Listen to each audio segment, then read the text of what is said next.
Was it always the plan, when maybe you knew that Mark may have an interest in the same profession as you? Was it always the hope?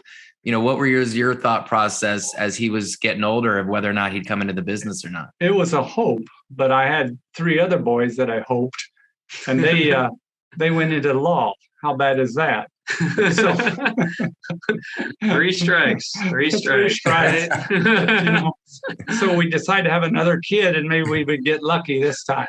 Okay, and there you go. Wild, right? It worked out. It worked out.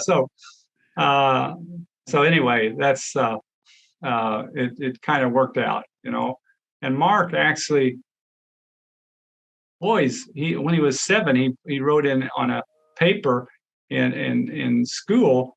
He drew a little drawing that he wanted to be a periodontist. So he's a natural, really, of being a periodontist, So it worked out good. That's what he does, and that's who he is. Yeah, I mean, I can remember as a kid, it's true. He's not making that up. Everybody always asks you, hey, what do you want to be when you grow up?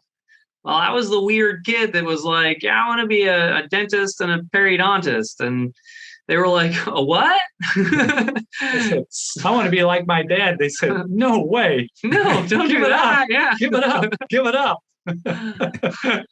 Yeah. So I was the silly one that decided to tough it through all the tough classes in college and then dental school and residency to finally get to do this. And I'm glad I did it. I'm glad I did. It was a long road.